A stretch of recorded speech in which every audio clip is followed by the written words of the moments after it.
Una noche del año 79 de nuestra era, el volcán del Monte Vesubio, allá en Italia, despertó de su profundo sueño y escupió rocas ardiendo, gases y cenizas que acabaron con la vida en un radio de unos 20 kilómetros aproximadamente.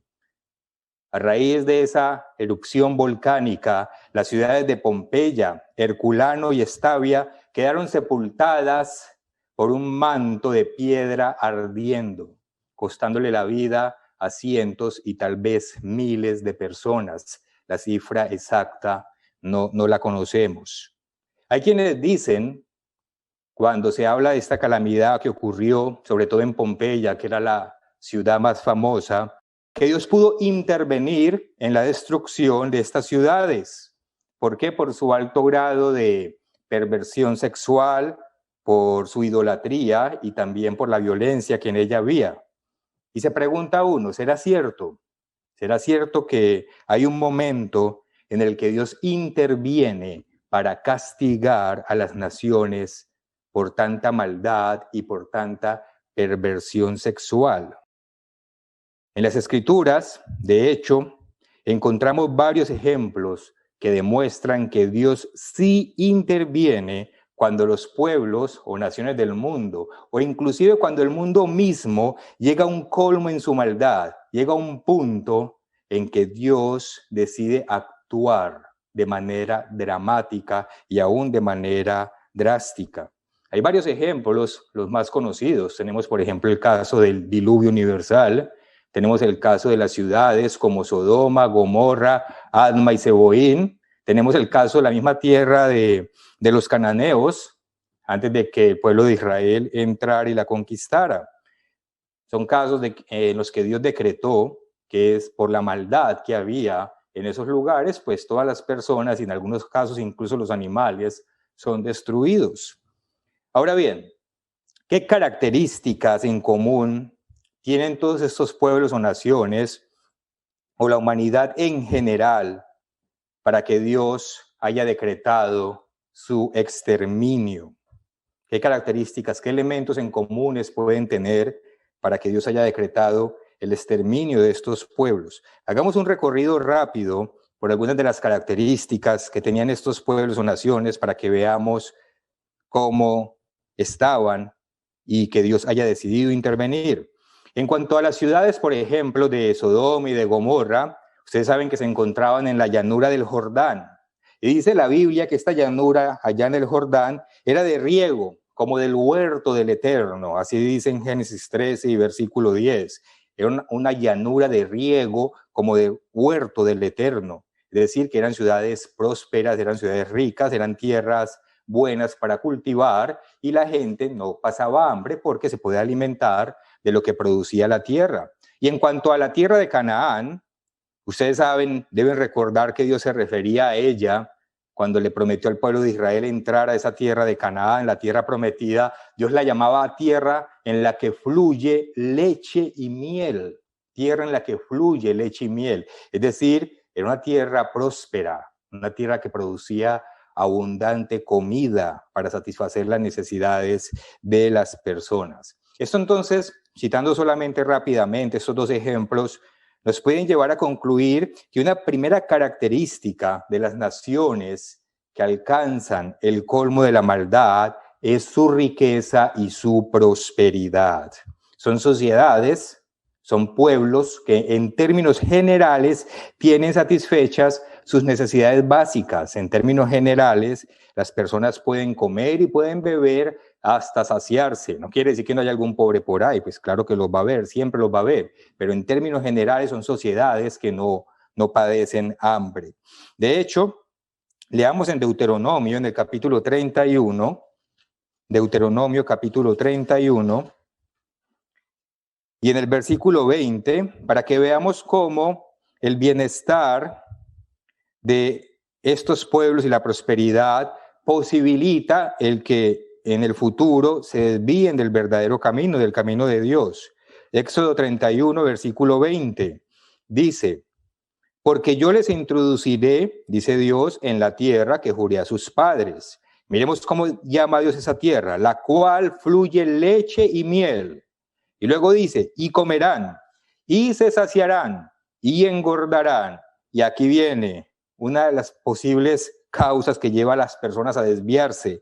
Y se volverán a dioses ajenos y les servirán, y me enojarán e invalidarán mi pacto. Y en otra parte, usted sabe bien que Dios advierte que cuando estén en esa tierra y estén viviendo cómodos y tranquilos, que no vayan a pensar que eso lo obtuvieron por su propia mano, sino que fue que vino de Dios. Entonces, cuando nos sentimos satisfechos y saciados, tendemos a olvidarnos de Dios y de la necesidad de comportarnos correctamente. Por eso, el bienestar y el tener todas las necesidades básicas satisfechas, si uno se descuida, lo puede llevar a uno por el camino equivocado, olvidándose de Dios porque no hay necesidad de aferrarse a Él. Entonces, una consecuencia de ese bienestar es que las personas se empiezan a desviar de Dios. Entonces, la primera característica de estas naciones es su bienestar. La segunda característica surge a raíz de esa, y es que ese bienestar propicia el ocio. Ese bienestar propicia el ocio de la sociedad. Si vamos, por ejemplo, al Evangelio de Lucas, en el capítulo 17, en Lucas, en el capítulo 17, y leamos a partir del versículo 26, que son escrituras muy conocidas por nosotros, que se refieren al tiempo del fin. Lucas 17, versículo 26, dice: como fue en los días de Noé, así también será en los días del Hijo del Hombre. Comían, bebían y se casaban. Otra vez, tienen sus necesidades básicas satisfechas. Comían, bebían y se casaban. Hasta el día en que entró Noé en el arca y vino el diluvio y los destruyó a todos. Versículo 28. Asimismo, como sucedió en los días de Lot, comían, bebían, compraban, vendían, plantaban, edificaban. Mas, el día en que Lot salió de Sodoma, llovió del cielo fuego y azufre y los destruyó a todos. Vemos entonces que la gente está entretenida en sus propios asuntos, en sus propias actividades, están viviendo bueno, están comiendo, están bebiendo, se están casando, están viviendo su vida. Y hay una escritura que nos explica de manera más directa cómo esa prosperidad lleva al ocio y que fue de los pecados que cometieron esas naciones que Dios destruyó. Ustedes la recuerdan que está en el libro de Ezequiel, en el capítulo 17. En Ezequiel, en el capítulo 17 y en el versículo... Ezequiel, capítulo 16 y versículo 49. Ezequiel 16, 49. Dice: he aquí que esta fue la maldad de Sodoma, tu hermana. Entonces empieza a decir, también da unas características de esa sociedad. Soberbia, o sea, una sociedad que lo tiene todo. Se sienten orgullosos de su pueblo. Saciedad de pan, nuevamente, ya hablamos de esa característica. Tienen abundancia de comida. Y luego dice, y abundancia de ociosidad. Entonces dice, vuelvo y leo, he aquí, esta fue la maldad de Sodoma, abundancia de ociosidad. Tuvieron ella y sus hijas, y no fortaleció la mano del afligido y del menesteroso. Desprecian a los pobres, y se dan esas clases sociales tan comunes en las sociedades, donde el rico está en un estado y los pobres y la gente normal estamos en otro.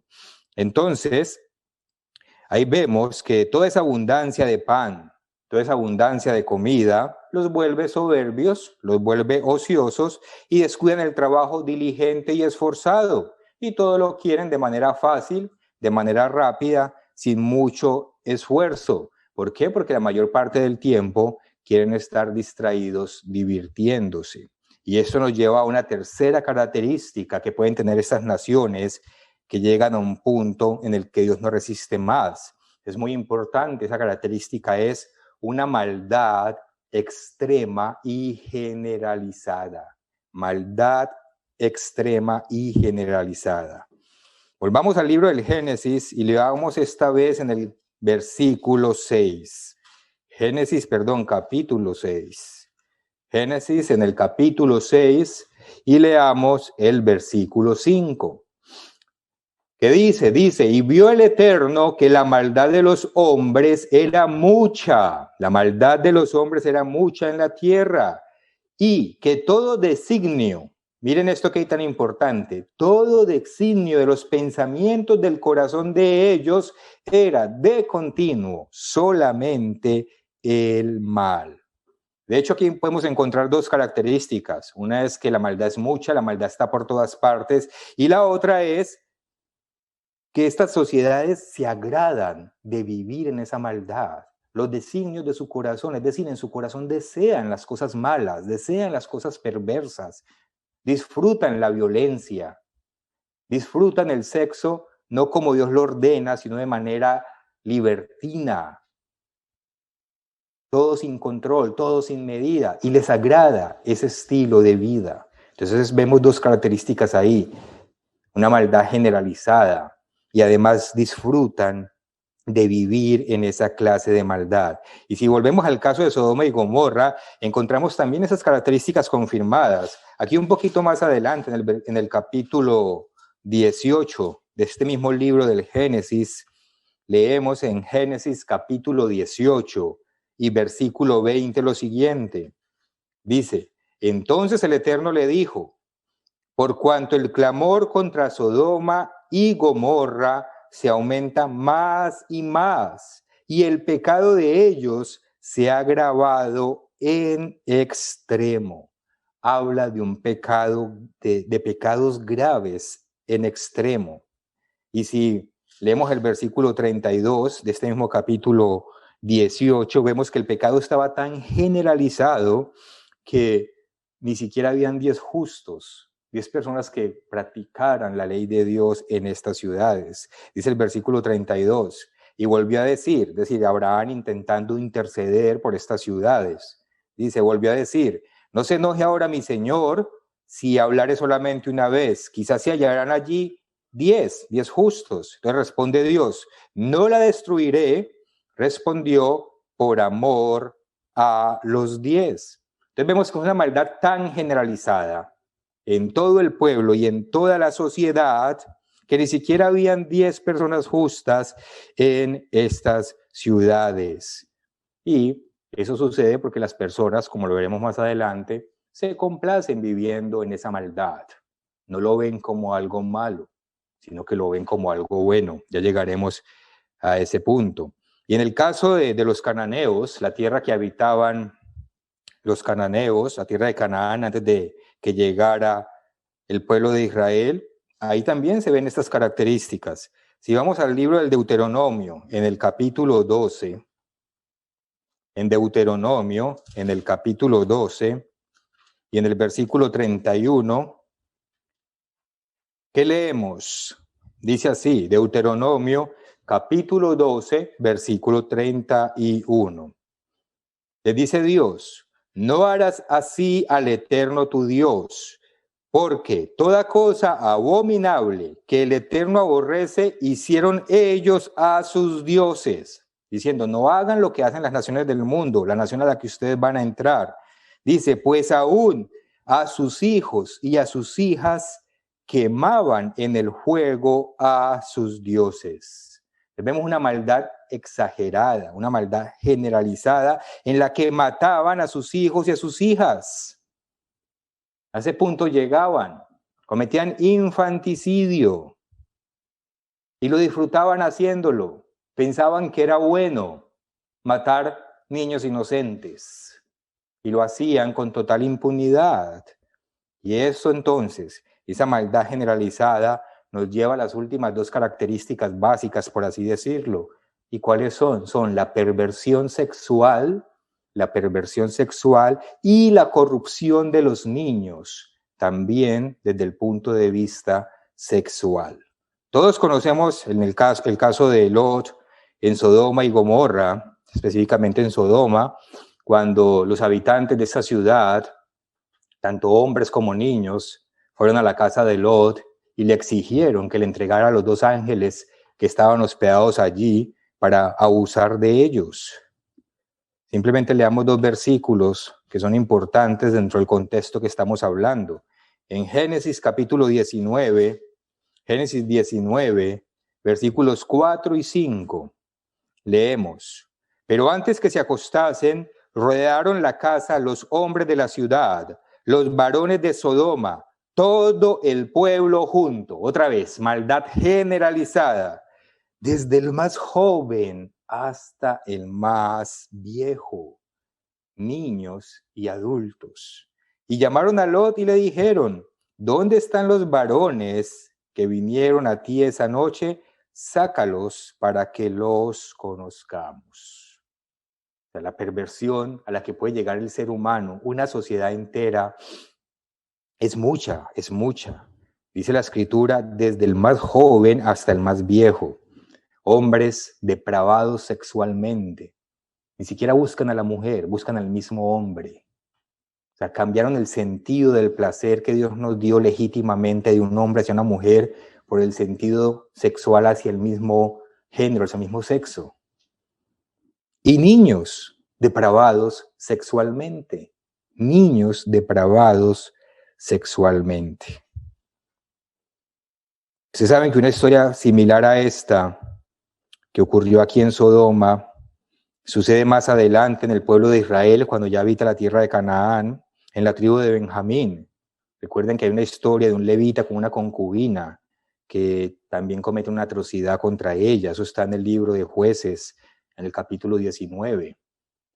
Pueden leerlo ya ustedes en sus casas. Y los que recuerdan esa historia también deben recordar que esa tribu de Benjamín casi es exterminada por esa maldad extrema que cometió contra esa mujer. Entonces Dios sí actúa cuando se llega, cuando un pueblo, una nación, o en el mundo entero, como en el diluvio, llegan a una maldad extrema. Si resumimos esto que estamos hablando hasta ahora, vemos que hay una secuencia en esas características que identifican a esas naciones que están llegando o que han llegado al colmo de la maldad. La primera es prosperidad y riqueza, necesidades básicas satisfechas. Segundo, a raíz de esa prosperidad y riqueza, se llega al ocio, se vuelven ociosos, perezosos, tiempo para maquinar el mal y no hacer cosas productivas. Tercera, el ocio contribuye a que se produzca una maldad extrema generalizada. Ustedes pueden leer, por ejemplo, Hechos 17:5, si lo quieren anotar, y Jueces 9:4, y van a ver cómo los hombres ociosos son los que por lo general se dedican a hacer el mal. En cuarto, la cuarta característica es que las personas ya en su ocio se sienten a gusto viviendo en esa maldad. Se ha cambiado la mentalidad de lo que es bueno y de lo que es malo. Ya llaman a lo malo bueno y se sienten cómodos viviendo esa maldad. Esa es la cuarta característica. Y la quinta, dentro de esa maldad, la perversión sexual y la degeneración sexual son protagonistas. Entonces, la maldad no se limita a robar, no se limita a maldecir, no se limita a asesinar. La maldad tiene dentro de sus grandes protagonistas la degeneración sexual. Y sexto, esa degeneración sexual llega al punto en que los niños mismos son pervertidos e incluso son asesinados. Esas son las características a grandes rasgos de esos pueblos o naciones, de los cuales Dios ya no soporta más su existencia y dice no más. Volviendo a la historia del principio de Pompeya, ciudad que fue destruida junto con otras dos por el volcán que está en el monte Vesubio, yo tuve alguna vez la oportunidad de caminar entre las ruinas de estas ciudades y aún las ruinas, en las ruinas que usted ve ahora, ve que era una ciudad opulenta, era una ciudad con mucha riqueza, una ciudad próspera, bien estructurada, con calles bien trazadas y con edificios que aunque ahora quede la mitad de ellos, eran esplendorosos, bonitos, unas casas lujosas que uno hoy en día ni siquiera ve con facilidad. Es una ciudad que uno puede caminar tal vez en media hora, es realmente pequeña. Y en esa ciudad pequeña habían 4 termas, es decir, 4 baños termales. Habían 2 teatros, un anfiteatro y 2 palestras, que ese es el lugar donde se llevan competencias o juegos y justas. Es decir, tenían lugares sobrados para el ocio, más de 10 lugares para el ocio. Entonces vemos ahí 2 requisitos ya cumplidos. 1, era una ciudad próspera y rica, y 2, tenían mucho ocio, les gustaba pasar el tiempo en la diversión. Además, habían 4 templos paganos, y una cosa muy interesante es que había un prostíbulo prácticamente en cada esquina. Era una sociedad totalmente sexualizada. Total. Yo cuando estuve caminando, gracias a Dios que mi esposa no estaba conmigo, porque nos le da un poquito de vergüenza ver cómo estaba sexualizada. Monumentos con órganos masculinos y femeninos por ahí tallados en las calles. Las paredes de las casas eran pintadas con personas teniendo actividades sexuales, y era de lo más normal en esa sociedad. Y eso es algo que todavía se puede ver. Ahí consta, pues, en lo que ha sobrevivido de esa ciudad, que la han conservado muy bien. Entonces, si Dios no decretó la destrucción de Pompeya, en todo caso no lo impidió. Y en todo caso, Pompeya cumplía con las características de aquellos pueblos de los que Dios ya no resiste más por toda su maldad. Y en todo caso, en la Biblia hay ejemplos de que Dios sí destruye a los pueblos cuando llegan a ese colmo de la maldad. Y ya pues cada uno de ustedes tomará sus conclusiones respecto a por qué le sucedió a Pompeya lo que le sucedió. El punto al que quiero llegar, hermanos, es este. Quiero invitarlos a que nos preguntemos, ¿están los pueblos y las naciones de la actualidad, están las naciones modernas llegando a ese punto de maldad en el que Dios no resiste más? Estamos llegando a ese punto de perversión, de violencia, de degeneración y degradación en el que Dios va a interceder dramáticamente. Estamos ya viendo eso a nuestro alrededor. Nosotros sabemos que Dios tiene un plan para la humanidad. Y nosotros sabemos que dentro de su plan, al final, hay un año que se llama el año de la ira de Dios. Un año justamente antes del retorno de nuestro Señor Jesucristo. Un año en el que Dios va a corregir a las naciones y las va a castigar por su maldad, por sus iniquidades y por toda la violencia. Y va a enviar una cantidad de plagas y de desastres naturales castigando a las naciones del mundo entero. No va a acabar con toda la humanidad ni con el planeta, porque Él lo prometió así desde el diluvio, que no iba a acabar con absolutamente todo. Pero Dios sí dice que va a corregir y castigar a las naciones en ese año de su ira, justo antes del retorno de nuestro Señor Jesucristo. Hace poco hablábamos en uno de los estudios que hacemos los miércoles de preguntas y respuestas, una pregunta que se hizo, leímos rápidamente cuáles son esos acontecimientos catastróficos y esas plagas que Dios va a enviar. Y ustedes pueden leerlo por su cuenta, está en Apocalipsis 6, por ejemplo, están los sellos, en Apocalipsis 8 y 9 y parte del 10 están las trompetas, y también en Apocalipsis 16 ya encontramos las copas de la ira, que es la consumación de la ira de Dios. Ahí se puede ver cómo Dios va a castigar al mundo entero en diferentes momentos por esa maldad extrema.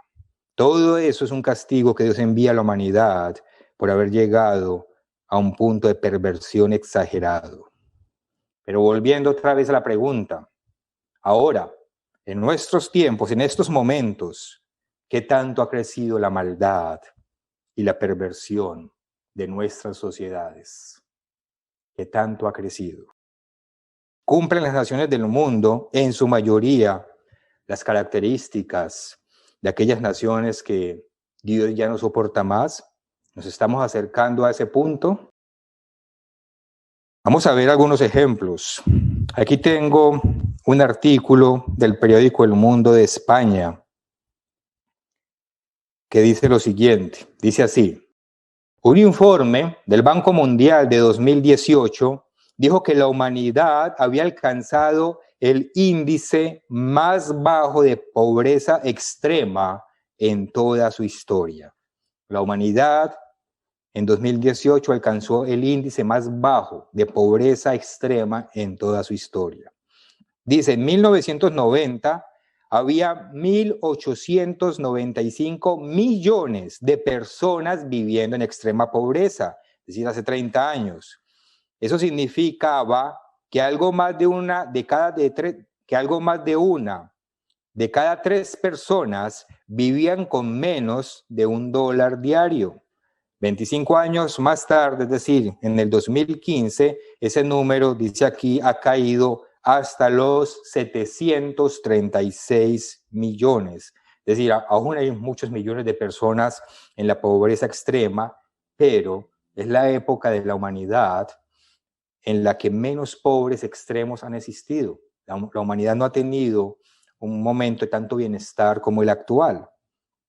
Continúa el artículo. La mejoría espectacular de estos índices parecen en consonancia con otros, como que, por ejemplo, esta sea la primera vez desde que existe el ser humano en la que fallecen más personas por enfermedades no contagiosas, como cáncer, diabetes, enfermedades coronarias o demencia, que por dolencias infecciosas. Es decir, la humanidad es más saciada, es más limpia. Entonces mueren por otras enfermedades diferentes a aquellas que se producen por el contagio o por la suciedad y el mugre. Vemos entonces, según este reporte, que en términos generales, nunca el acceso, por ejemplo, a la salud había sido tan generalizado como hoy en día. Nunca habíamos tenido tanto alimento como tenemos hoy en día en tanta abundancia. Del mismo modo, nunca la educación había sido tan generalizada como hoy en día. Nunca las personas sabían leer y escribir, o tantas personas como en la actualidad. Nunca tantas personas han tenido un techo. Y sobre todo, nunca la humanidad había tenido tanto ocio y tanta distracción como en la actualidad. Y hay una época en la que la humanidad tiene tiempo para estar ociosa, es esta. Nunca en la historia el ser humano había tenido tanto tiempo para dedicarlo al ocio. Para citar solamente un ejemplo de lo que es el ocio hoy en día.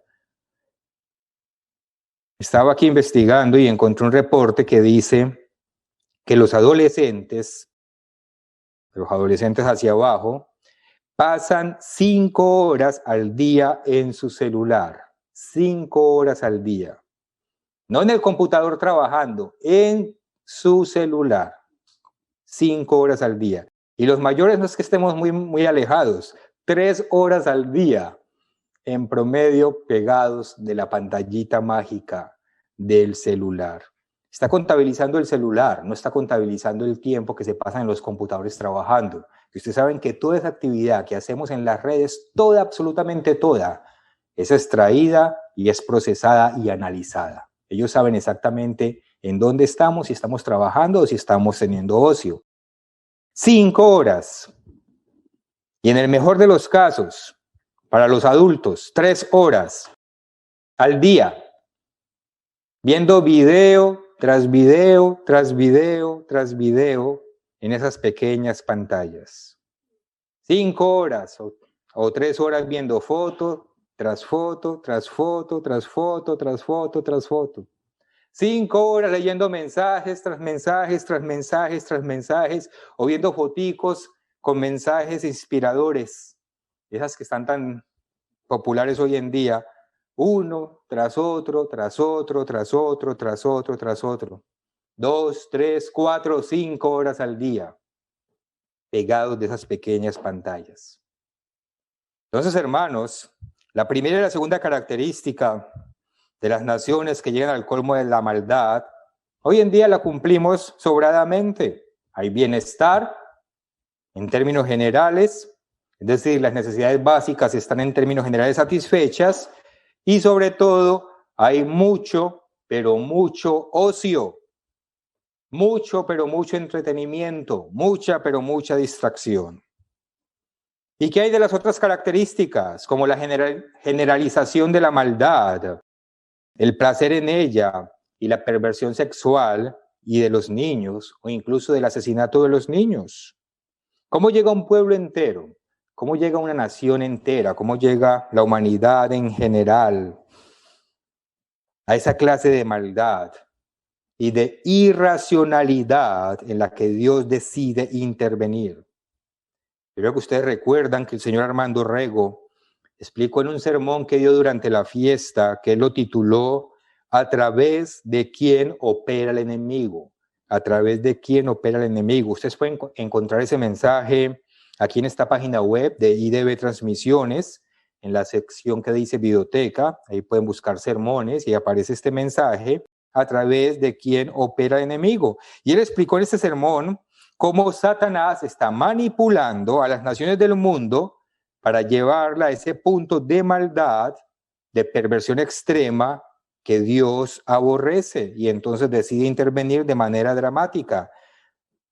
Yo tengo algunos apuntes de ese mensaje del señor Armando Rego, y él mencionó estrategias como esta: la hipersexualización de la niñez.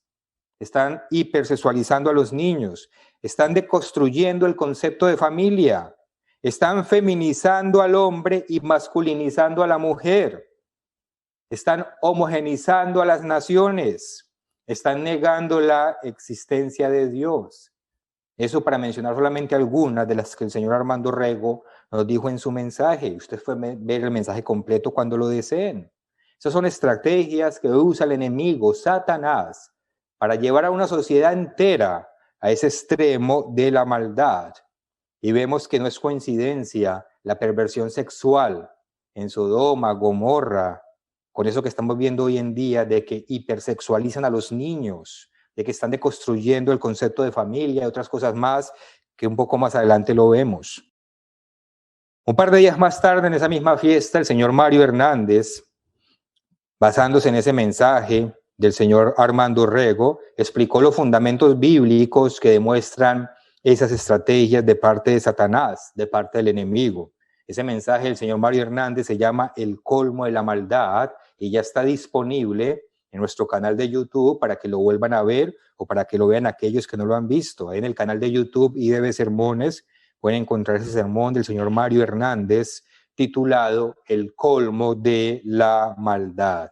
Entonces, siguiendo esa misma línea, los invito a que estudiemos un elemento más. Son muchísimos elementos que hay que tener en cuenta. Hay que conocerlos todos. Hay que conocer qué está pasando en el mundo. Hay que saber cómo opera Satanás.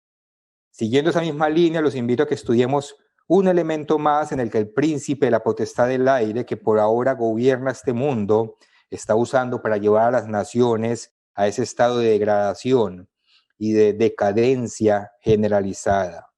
Y ese elemento es el que yo llamo la posverdad, o la dictadura de los sentimientos.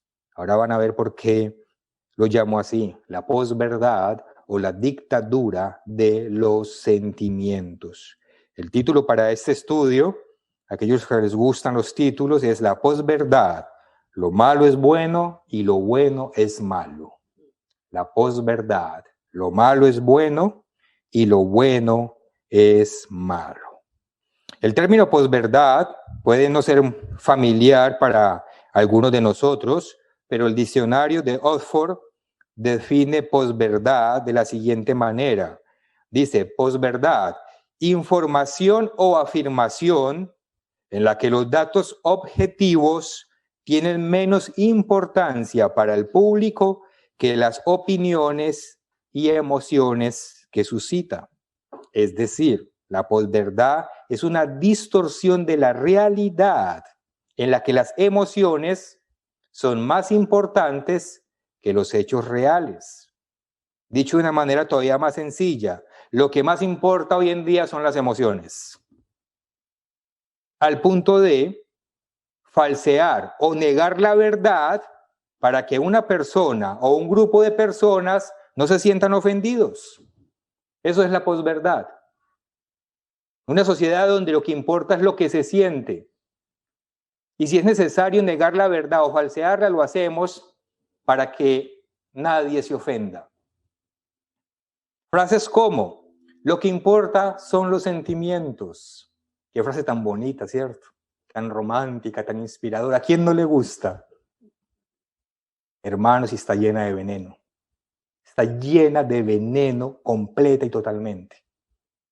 Y me llega a la mente esa escritura que dice que Satanás mismo se disfraza de ángel de luz. Y lo hace por medio de cosas como esas. Lo que más importa son los sentimientos. Falso, como lo vamos a ver a continuación. Falso. Dios dice todo lo contrario. Todo lo contrario. No importa lo que los demás piensen, sino cómo te sientes. Común. Hermosísima. ¿Quién no la ha escuchado alguna vez? No importa lo que otros piensen. Lo que importa es usted cómo se sienten. Falso. Contradice la palabra de Dios. Sí importa lo que los demás piensen porque somos personas de luz. Entonces sí tenemos que cuidar nuestra imagen. Sí tenemos que hacerlo si somos verdaderos cristianos. No nos dejemos contaminar por lo que ocurre en el mundo. Sí importa lo que los demás piensen. Y hay que dar buen ejemplo. Todo eso es parte del repertorio de lo que es la posverdad. Ahora nos podemos preguntar, ¿y por qué es tan importante eso para nosotros? Pues es importante porque gran parte de toda esa ideología moderna, de toda esa clase de pensamientos, es lo que domina los medios de comunicación, domina la política, pero sobre todo, esa misma filosofía domina las escuelas. Ahora lo vamos a ver. Y por supuesto, domina las universidades. Esa filosofía en la que todo se debe fundamentar en los sentimientos por encima de la realidad de los hechos. Eso parece a veces difícil de creer, pero vamos a ver lo que está sucediendo. Esto nos afecta porque el argumento en contra de aquellos que defendemos un estilo de vida sano, como somos nosotros en el pueblo de Dios, que defendemos un estilo de vida sano, responsable, respetuoso de la autoridad, respetuoso de la ley de Dios, el argumento de esas personas en contra nuestra, ¿cuál es? Que estamos llenos de odio. O sea, es un argumento basado en los sentimientos y nos lo tiran a nosotros al rostro, es que estamos llenos de odio, porque no comprendemos a estas pobres criaturas. Y entonces nuestro odio supuestamente victimiza a las demás personas y las daña emocionalmente. Esa es la nueva ideología, en la que los sentimientos son más importantes que los hechos, que la realidad fáctica.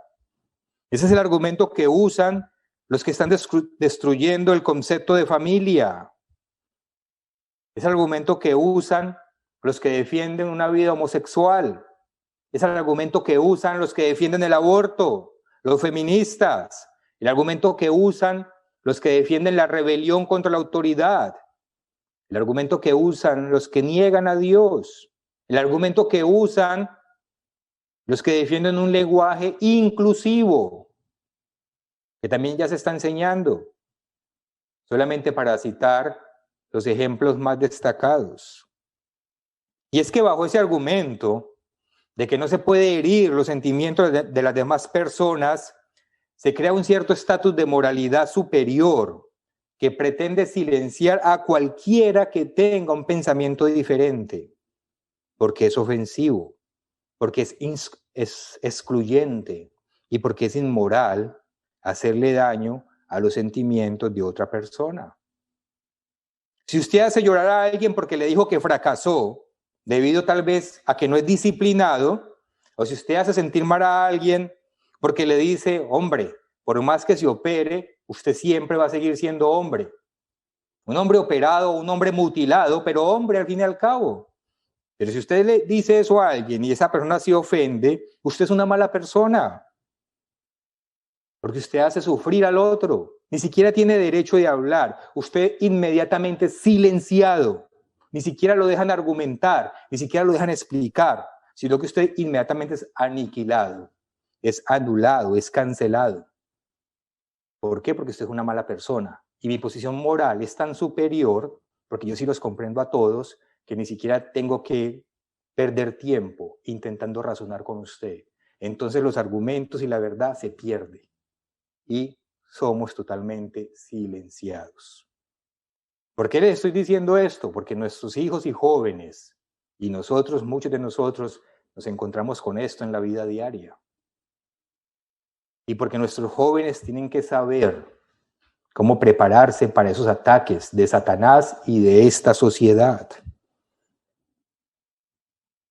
¿A qué ha llevado esa posverdad, ese pensamiento que ya lleva tal vez 30, 40 años rondando y ya estamos viendo los frutos? Se ha llevado a que las nuevas generaciones sean hipersensibles a la ofensa, o eso que llaman las microagresiones. Tan hipersensible es la sociedad de hoy que prefieren cambiar la realidad para no traumatizar a nadie. Es mejor negar la realidad, así evitamos traumatizar a alguna persona. Veamos algunos ejemplos reales para que entendamos la locura a la que está llegando este mundo. La revista The Economist, o El Economista, que ustedes saben que es una de las revistas más prestigiosas a nivel mundial, dijo lo siguiente en un artículo. Dijo, la Universidad de California sugiere que es una microagresión racista. Escuchen pues esto. La Universidad de California dice que es una microagresión racista decir que Estados Unidos es una tierra de oportunidades, porque se podría dar a entender que quienes carecen de éxito no poseen éxito porque ellos mismos tienen la culpa. Entonces se pregunta uno, si uno mismo no es responsable de su éxito y de su fracaso, entonces ¿quién lo es? Entonces, ¿quién lo es? No digamos que esta es la tierra de oportunidades, porque si hay alguno que no tiene la oportunidad, se va a sentir ofendido. Y estamos diciendo que es culpable de que no sea exitoso. Pues claro que es culpable porque no trabajó. O sea, no estamos hablando de ser millonarios. Estamos hablando de la tierra de las oportunidades porque uno logra encontrar un trabajo, sostener su familia, etcétera, etcétera, etcétera. No podemos llegar al extremo de que no podemos decirle la verdad a la persona, que puede ser un perezoso, un delincuente o lo que sea, no en todos los casos, pero no se puede decir nada de la verdad porque eso lo puede ofender. Otro ejemplo, la Universidad UCLA, que es la Universidad de California en Los Ángeles, suspendió un profesor, estoy aquí leyendo entre comillas, dice así, suspendió un profesor porque corrigió la ortografía de un alumno. Resulta que el alumno escribió la palabra de una ciudad completamente en mayúscula y el profesor le dijo que debía seguir las reglas de ortografía. El alumno se ofendió porque para él esa ciudad era muy importante y tenía que escribirse toda en mayúsculas. ¿Saben qué hizo la universidad? La universidad concluyó que exigir cierta clase de ortografía o una mejor gramática es un acto de racismo. O sea, no se puede exigir que las personas escriban correctamente porque si eso los ofende, es una agresión. Es una sociedad, estamos hablando de universidades, una sociedad basada en los sentimientos y no en la razón. Hombre, que esa ciudad se escribe nada más con la mayúscula inicial. No, para mí la ciudad es muy importante y yo la dejo en mayúscula sostenida. Eso viola las reglas de ortografía. Usted me está ofendiendo. Entonces tiene que dejar que yo ponga la ciudad como a mí me parece que es. Y obligan a los profesores a darle la razón. Es una locura. Y además, nada más estoy citando dos casos, pero yo estoy leyendo sobre esto y ustedes se quedan sorprendidos de la irracionalidad a la que estamos llegando por darle lugar a los sentimientos. En los chats de WhatsApp, yo creo que algunos de ustedes lo vieron, circuló un video, aquí lo vimos, de una maestra en Argentina enseñándole una canción a los niños de 3, 4 y 5 años de edad. Esa canción tenía un ritmo muy, muy pegajoso, un ritmo que gusta bastante. ¿Y ustedes recuerdan lo que decía la letra, parte de la letra de esa canción que se le enseñaba a niños de 4, 5 y 6 años. Decía, comillas, familia es papá y mamá, o dos papás o dos mamás. El amor es lo que importa acá. Familia es papá y mamá, o dos mamás o dos papás. El amor es lo que importa acá. Enseñándole esa canción a niños de 4, 5 y 6 años. Y todos los niños cantando la canción una y otra vez. Y terminaba y la profesora decía otra vez. Y todos los niños distraídos son niños cantando esa canción. Y aunque dos mujeres por sí solas no pueden concebir y engendrar un hijo, y aunque dos hombres por sí solos no pueden engendrar y concebir a un hijo, no importa. ¿Qué dice la canción? Lo que importa es el amor. Lo que importa son los sentimientos. Entonces, para no ofender a nadie con la verdad, enseñémosle a los niños una mentira, que familia es papá y mamá o dos papás y dos mamás. Cuando la familia jamás, por su propia definición, jamás puede tener dos padres o dos madres. Tiene que ser uno y uno, por su propia definición. Pero enseñémosle a los niños una mentira.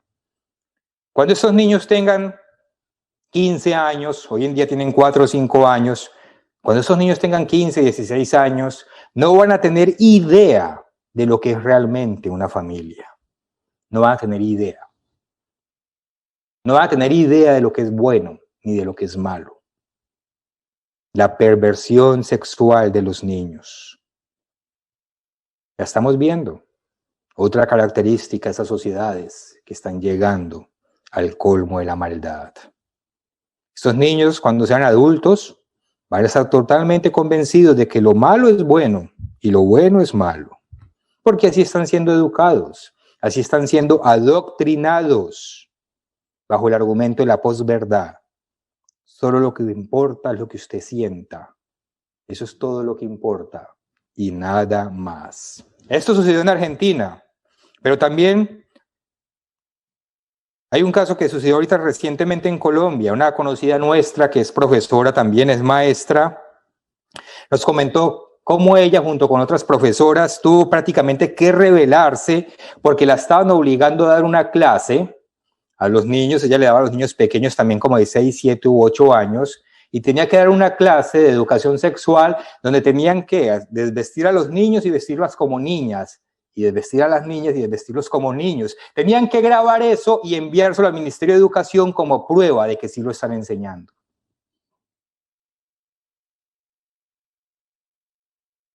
¿Qué opinan de eso? Esta maestra, que es una conocida nuestra, junto con otras más, gracias a Dios, que tienen ciertos valores, aún en el mundo hay gente con valores, y se rebelaron y no quisieron hacerlo. Entonces me contaba la persona que me contaba la historia que el rector, el director de la escuela, pues no sabía qué hacer porque le exigen, el Ministerio de Educación le exige que lo haga. Entonces lo que hizo es que se fue para los grupos más grandes, no a los niños, sino ya a los adolescentes, y como eso todo es broma, eso sí, encantados, pues se cambiaron y firmaron ahí, hicieron su ya título de broma, que también está mal, que también está de hecho muy mal. Pero miren cómo si están adoctrinando ya a nuestros niños.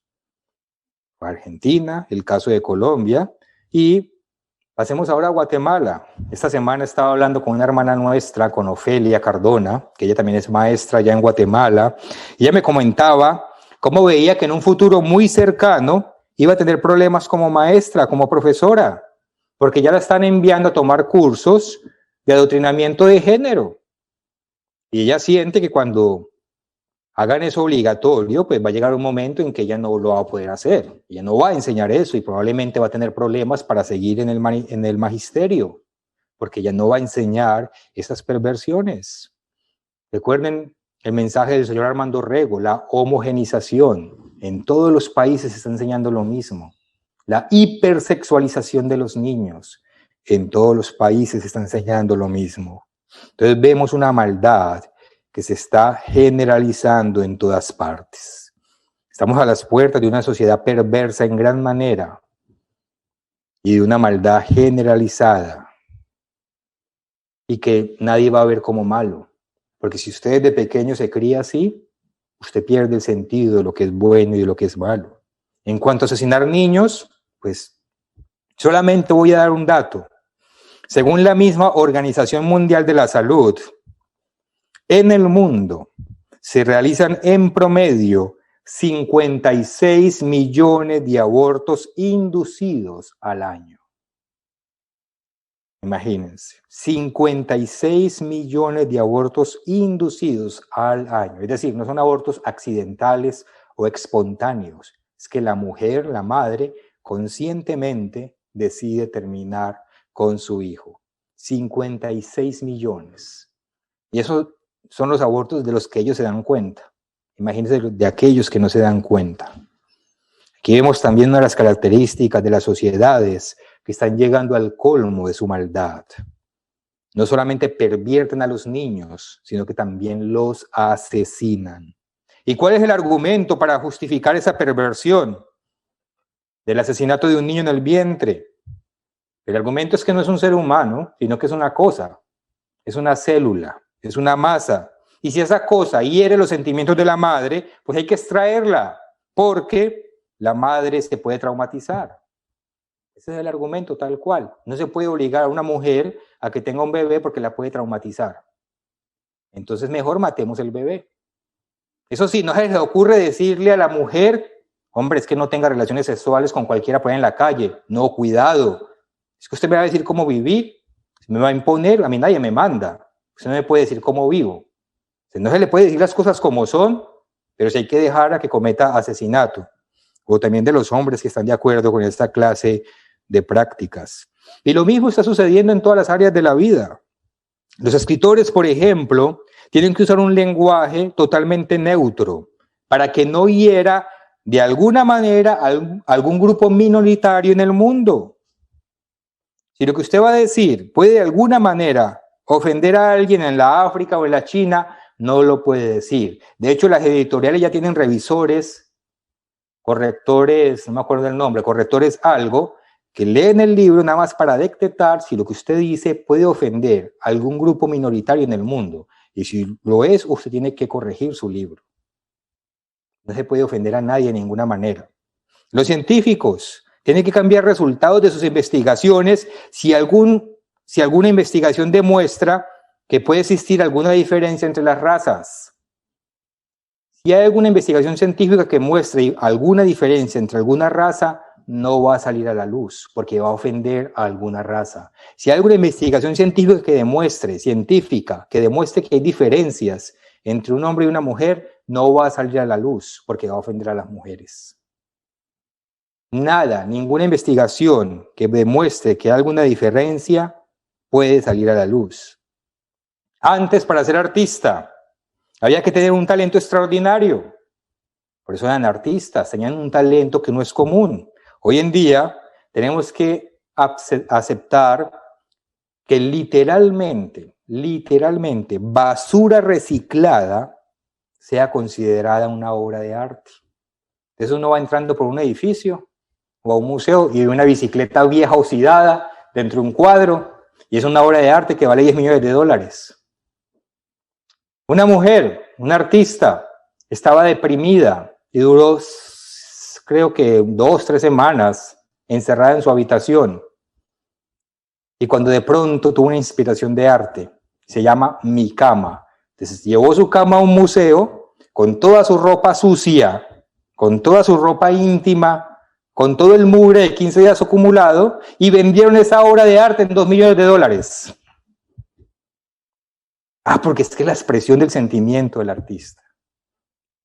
Un poco de manchas al azar de pintura que un niño de 1 año, 2 años puede hacer, es vendida como una obra de arte de $10 y $15 millones porque es la expresión del artista. Y entonces inventan palabras rebuscadas que nadie entiende para explicar la obra de arte. ¿Por qué? Porque tienen que llenar el vacío de lo que están haciendo con palabras que nadie entiende para que suene a algo muy elevado. Pero no le diga que eso no es arte del artista porque lo va a ofender, porque es la expresión de lo que él siente. Por eso es que hoy vemos el arte abstracto. Ustedes no ven que mucho del arte hoy en día, comparen el arte moderno con el arte antiguo. Compárenlo. Hoy en día uno ve unas cosas que uno dice francamente, pero nadie lo dice en voz alta porque le van a decir inculto. Es que no lo entiende. Es que no es que el arte sea feo, es que usted no lo entiende, entonces todo el mundo queda callado. Entonces nos hacemos los que entendemos el poco de rayas horribles ahí atravesadas, porque así es como nos manipulan para llamar a lo malo bueno, a lo feo lo llaman bonito, quitan el orden, quitan la estética, la organización que Dios creó, y cualquier basura la llaman arte. Entonces vemos que esto está en todas las áreas de la sociedad. Todo eso es la posverdad. Sociedades que están viviendo bajo el lente de que lo único que importa son los sentimientos. Una sociedad que se estructure sobre la base de los sentimientos y no sobre la razón y la realidad de los hechos es una sociedad extraordinariamente frágil, llena de personas que se dañan o se lesionan a la menor colisión, al menor choque con la vida real. Es una sociedad donde las personas no ven los retos y los desafíos como una oportunidad para crecer, sino que ven los retos y los desafíos como una oportunidad o como una razón para victimizarse. Cualquier reto, cualquier desafío los victimiza. Cualquier esfuerzo los victimiza. Cualquier choque con la realidad los destruye. Por eso es una sociedad frustrada, deprimida y suicida. ¿Por qué se están presentando casos en el mundo, y no uno, ni dos, ni tres, muchos en muchas partes, donde niños de 10 años se suicidan porque la novia los dejó? Alguna vez hablé de eso en un mensaje. Un niño de 10 años y ya con novia, para empezar ya va mal. Y encima de eso la novia lo deja y se suicida. No tiene la capacidad de resistir el menor impacto en su vida real. ¿Y qué decir de los adultos? Ya saben que es legal en algún país usar una píldora o darle una píldora a una persona mayor de cierta edad si está deprimida para que se suicide, para que se quite la vida. La gente no es capaz de enfrentar la realidad de la vida. Es demasiado frágil. Entonces sí, las sociedades de este mundo se están acercando rápidamente a ese punto en el que Dios va a intervenir y los hechos que vemos a nuestro alrededor son innegables. Pero mientras tanto, ¿cómo nos preparamos nosotros para enfrentar esa realidad? ¿Cómo? ¿Cómo nos mantenemos nosotros firmes ante semejante avalancha de perversión que nos quiere obligar a aceptar, a llamar a lo malo bueno? ¿Cómo? Cuando nuestro Señor Jesucristo nos habló de las señales del tiempo del fin, Él dijo lo siguiente en el Evangelio de Mateo, en el capítulo 24. Mateo capítulo 24 y versículo 12. Dice, y por haberse multiplicado la maldad, otra vez, una maldad generalizada, por haberse multiplicado la maldad, el amor de muchos se enfriará. Sabemos que esto es dentro del contexto de las señales del tiempo y del fin. Y dice, por haberse multiplicado la maldad, el amor se enfriará. Y esas palabras son una advertencia principalmente para nosotros que conocemos el verdadero evangelio, que conocemos la verdad. En los tiempos del fin va a ser tan normal y común la maldad que el amor de muchos se va a enfriar. Es decir, el celo por la obediencia a la palabra de Dios, a su ley, se va a enfriar. ¿Por qué? Porque obviamente lo que ocurre en el mundo que nos rodea nos va a afectar. Y va a afectar a aquellas personas del pueblo de Dios que no estén viviendo este llamamiento con el celo necesario. Va a afectar a todos los que se dejen contaminar, a todos los que crean en esa nueva filosofía, a todo el que crea que el sentimiento está por encima de la razón o de la verdad, a todo el que se deje manipular y de alguna manera coquetee con lo que está ocurriendo en el mundo. A todos esos se les va a enfriar su amor, que es la obediencia. Sabemos que amor es obedecer la ley de Dios. Porque la maldad en el mundo va a estar generalizada. y el mundo la va a ver como buena. Ya vemos que si se adoctrinan a los niños, pues cuando crezcan, ellos no van a saber qué es bueno y qué es malo. En el Salmo 53 también leemos lo siguiente. Vayamos al Salmo 53 y leamos a partir del versículo 1. Salmos capítulo 53, versículo 1. Dice el necio en su corazón, no hay Dios. Ya sabemos, si algo niegan hoy en día es la existencia de Dios. Luego dice, se han corrompido e hicieron abominable maldad. Maldad extrema. No hay quien haga el bien. Versículo 2. Dios desde los cielos miró sobre los hijos de los hombres para ver si había algún entendido que buscara a Dios. Cada uno, versículo 3, se había vuelto atrás. Todos se habían corrompido. No hay quien haga lo bueno. No hay ni aún uno.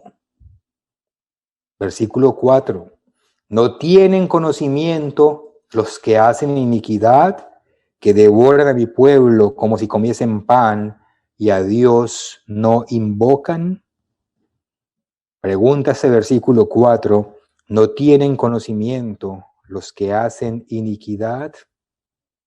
Pues ya vimos para empezar que con el adoctrinamiento que se está dando en las escuelas y universidades, estas nuevas generaciones no van a tener conocimiento de lo que es bueno y de lo que es malo.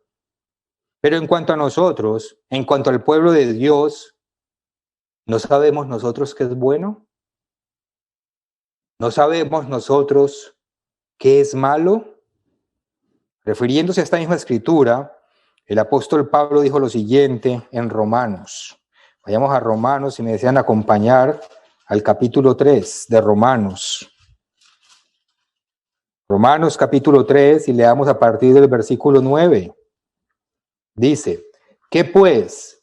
¿Somos nosotros mejores que ellos? En ninguna manera, pues ya hemos acusado a judíos y a gentiles, que todos están bajo pecado. Versículo 10, ¿cómo está escrito? No hay ni un justo, no hay justo perdón, ni aun uno. No hay quien entienda, no hay quien busque a Dios.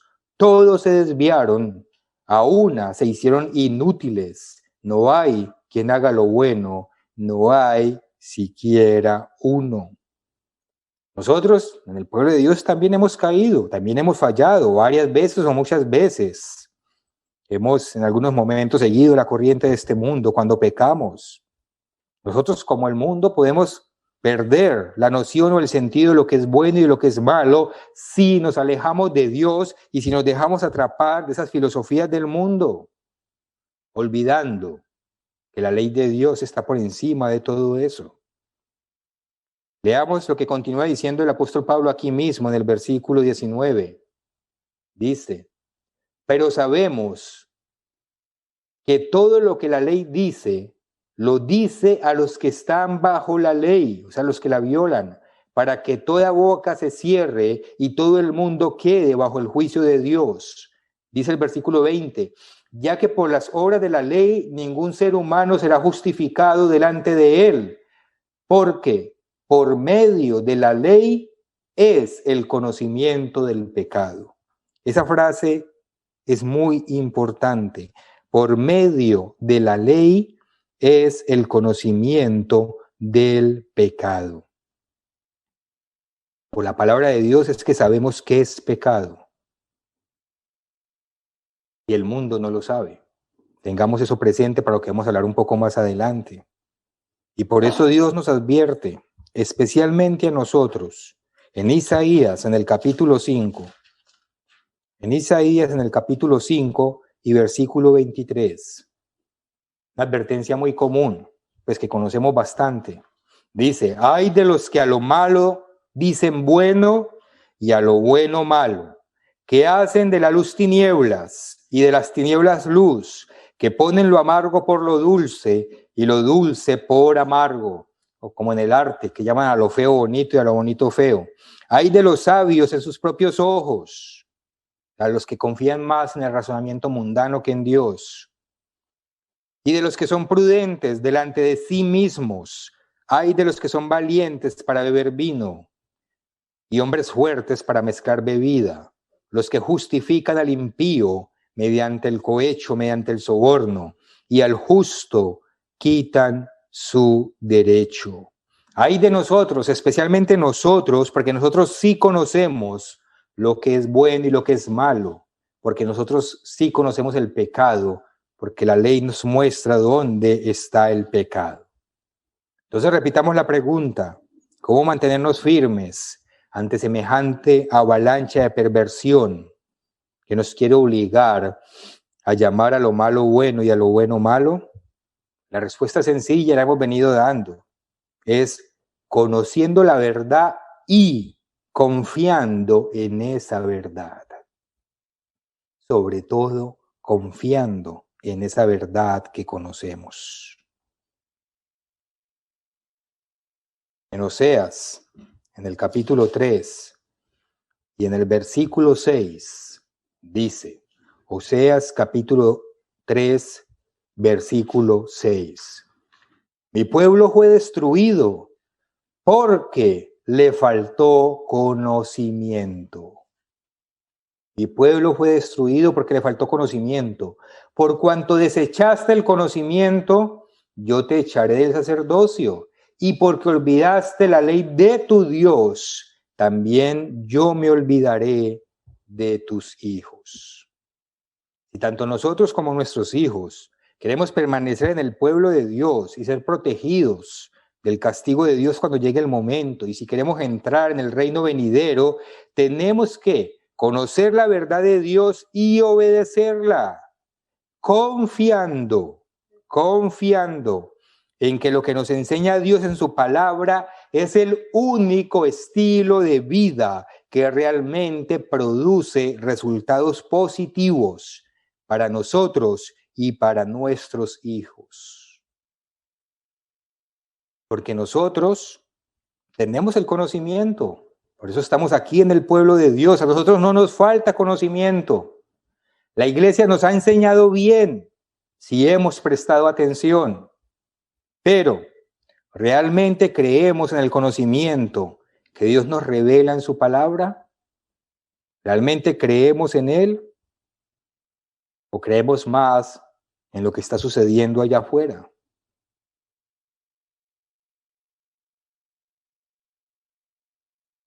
Si nos falta el conocimiento de la ley de Dios, vamos a ser destruidos. Tenemos el conocimiento, pero creemos en Él. Antes,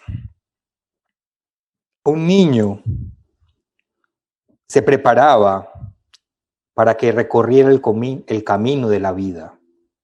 Se preparaba al niño, se le daban valores, fundamentos, se fortalecía para que ese niño recorriera el camino de la vida. Hoy en día, con la dictadura de los sentimientos, se prepara al camino para que el niño lo recorra sin que se deje jamás un tropiezo y se pueda dañar su carácter de cristal. Hoy en día todo afuera se prepara lo más seguro posible, en todos los aspectos, para que los niños jamás se tropiecen. Ni siquiera los ofendamos, no los corrijamos porque los vamos a ofender. Hay que preparar todo lo demás alrededor para que a ese niño, como en una burbuja, nunca tenga el más mínimo tropiezo. Veamos Proverbios 23, versículo 13. ¿Qué dice Proverbios 23, 13? No rehúses corregir al muchacho, porque si lo castigas con vara, no morirá. Si lo castigas con vara, dice la palabra de Dios, la ley de Dios, el conocimiento de Dios, dice no morirá. Pero, ¿qué dice el mundo? El mundo dice que corregir al niño con vara es un acto de tortura. Tal cual, lo llaman tortura. Y dice que hiere los sentimientos del niño a un punto tal que lo traumatiza. Tal cual, así lo dicen. La pregunta es, ¿quién tiene la razón? ¿La palabra de Dios o el mundo? para nosotros, que tenemos el conocimiento, según la advertencia que leímos en Oseas 3:6. ¿Quién tiene la razón? ¿Dios o el mundo? Para el mundo, decir que el matrimonio es una relación exclusiva entre un hombre y una mujer es una declaración de odio. Si nosotros decimos que el matrimonio solamente es hombre y mujer, eso es una declaración de odio. Pero la palabra de Dios dice todo lo contrario, que es un acto de amor. Y más bien que el matrimonio entre personas del mismo sexo es el acto de odio porque conduce a la muerte. Entonces, ¿quién tiene la razón? ¿La palabra de Dios o el mundo? ¿Cuál es el acto de odio y cuál es el acto de amor? En el mundo se dice que los sentimientos son lo más importante. Hemos visto los sentimientos. Hay una filosofía, un estilo de vida moderno basado en los sentimientos. Los sentimientos es lo más importante. Pero Dios dice que el que confía en su propio corazón es necio. En Proverbios, aquí mismo en el capítulo 28 y versículo 26. Proverbios 28, 26. El que confía en su propio corazón es necio. Y aquí vemos una contradicción directa entre la corriente de este mundo moderno, entre la posverdad y lo que Dios nos enseña. ¿Y por qué se da esa contradicción directa? Porque lo que llaman amor en el mundo es simplemente satisfacer los deseos de la carne, la lujuria de los ojos y la vanidad de la vida. En eso se resumen los sentimientos de las personas que viven según la carne. Sus sentimientos son los deseos de su carne. Sus sentimientos son lo que sus ojos miran con deseo, la lujuria. Sus sentimientos son su vanidad. Es el amor al estilo del mundo. Es un amor al deseo, es un amor al placer, es un amor a la vanidad, a la lujuria. El señor Gerald Weston dio un sermón titulado Las fiestas del amor de Dios. Ese video lo vamos a publicar ahora mismo, esta semana que viene, a nuestro canal de YouTube. Se llama Las fiestas del amor de Dios. Y el señor Weston en este mensaje habla del verdadero amor y del amor del mundo. Y dice en ese sermón, abro comillas, amor es una palabra que se menciona mucho hoy, pero que se entiende poco. La humanidad ni siquiera sabe qué es el amor, dice el señor Weston. ¿No es sorprendente que el diablo pervierta el significado de amor? Quiere que entendamos qué es el amor real. Perdón, no quiere que entendamos qué es el amor real. Y por eso le da un enfoque muy egoísta al amor. Y mire esto, dice el señor Weston, cuando en el mundo decimos, amo a esta persona, realmente queremos decir, esta persona me complace. Me parece magistral esa frase. No, yo amo a esa persona. Realmente estamos diciendo, es que esa persona me complace, me da lo que yo necesito, me hace sentir bien. Entonces no es yo amo, es que me dan a mí. Ese es el enfoque de lo que es el amor en el mundo, que los demás me complacen, pero no que yo los complazca a ellos. Vemos entonces que lo que el mundo llama amor es eso, es simplemente satisfacer mis deseos de la carne, es satisfacer la lujuria de mis ojos y la vanidad de mi vida. Por eso, guiar nuestra vida basados en nuestros sentimientos carnales es un error y es un engaño, porque esos sentimientos carnales nos conducen a buscar el placer inmediato, ignorando las consecuencias futuras o el daño que podemos hacerle a nuestras vidas y a la sociedad. Por eso en Jeremías 17:9, no hace falta que vayamos allá, pero ustedes saben que dice, engañoso es el corazón más que todas las cosas y perverso. ¿Quién lo conocerá? La escritura famosa que está en Jeremías 17, versículo 9. Porque los sentimientos nos llevan instintivamente ¿a qué? Nos llevan a evitar todo esfuerzo, todo sacrificio, todo dolor, lo que más podamos. nos llevan a buscar siempre lo que es más cómodo y más fácil, de manera instintiva. Los sentimientos no reconocen que el esfuerzo y el sacrificio, o incluso el dolor, son necesarios para fortalecernos, son necesarios para desarrollar nuestro carácter, un carácter firme y correctamente estructurado, un carácter capacitado para enfrentarse a la realidad de la vida, que no es fácil, y es un hecho. No podemos decirles a los jóvenes y a los niños que la vida es color de rosa, porque no lo es una mentira. Enseñarles lo contrario es incapacitarlos para que se enfrenten a esa vida en el futuro. Así que en lugar de darle rienda suelta a nuestros sentimientos, debemos es moderarlos con lo que Dios nos enseña en su verdad. Aquí mismo en Proverbios, en el capítulo 3, Proverbios capítulo 3 y versículo 5, ya vamos a acabar, Proverbio 3, 5, ¿qué dice? Dice, fíate del Eterno de todo tu corazón y no te apoyes en tu propia prudencia.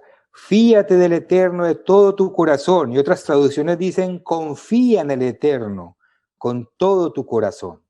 Es decir, no debemos seguir a nuestro corazón confiando en él ciegamente, sino que debemos hacer que nuestro corazón confíe en Dios fielmente. Esa es la diferencia. Debemos entregarle nuestro corazón a Dios y confiar, hacer que nuestro corazón confíe fielmente en Dios. No confiemos en el mundo, no confiemos en nuestros propios sentimientos, no confiemos en los impulsos del corazón, sino que debemos moldear ese corazón para que confíe total y absolutamente en Dios, en su palabra.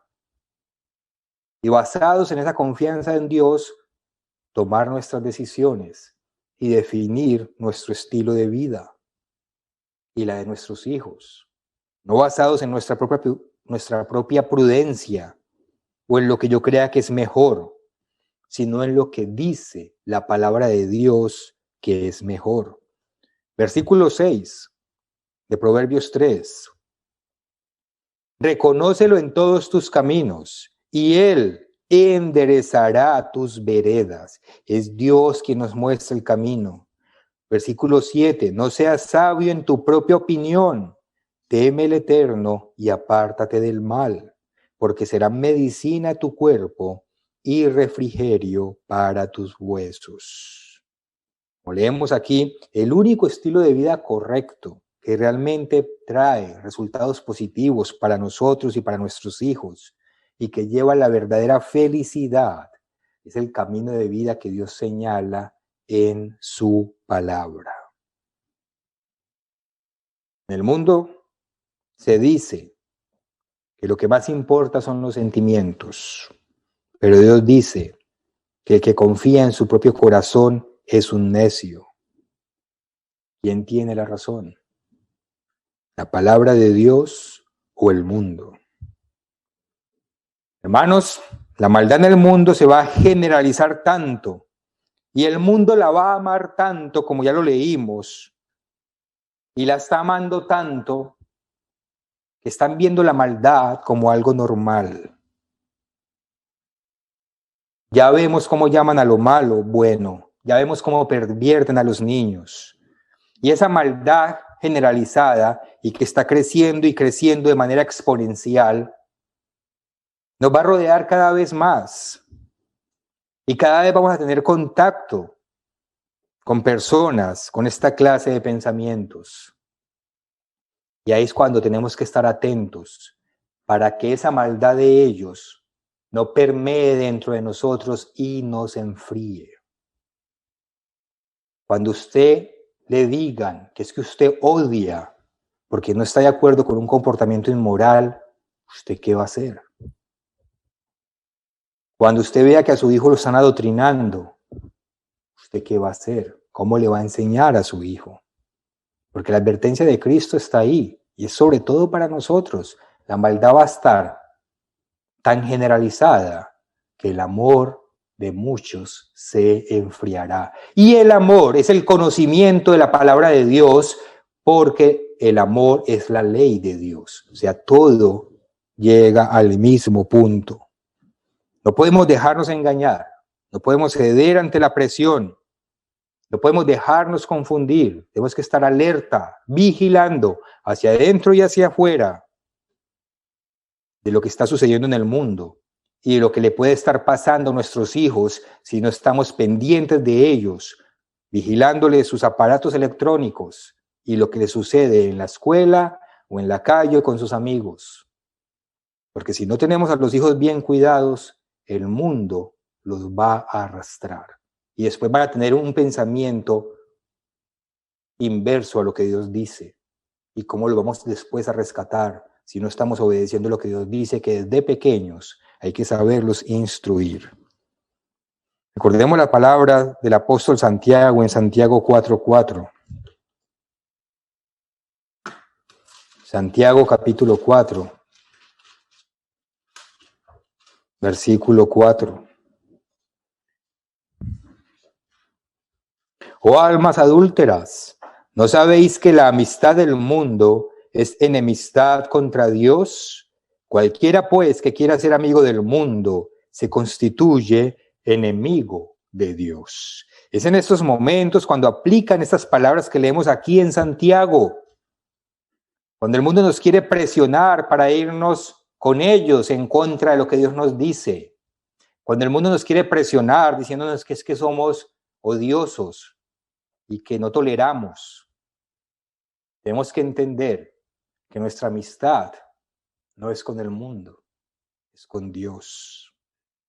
Así que teniendo todo perfectamente claro, según lo que la palabra de Dios muestra que es bueno y que es malo, no mi corazón, no mis sentimientos, no mi propio discernimiento o razonamiento, sino lo que Dios muestra en su palabra como bueno y como malo, teniendo eso completamente claro, no dudemos en que esta palabra de Dios está por encima de todo, está por encima de toda ciencia, de todo conocimiento y de toda experiencia humana. No dudemos que esta palabra de Dios es suprema. No nos dejemos confundir por el mundo. No caigamos en ese fuego del amor y del odio al estilo del mundo. No caigamos en el juego de lo políticamente correcto.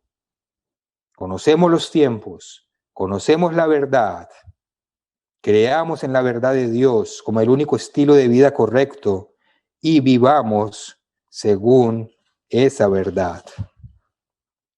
Los dejo con esta escritura en Juan capítulo 8, versículo 31. Juan 8:31.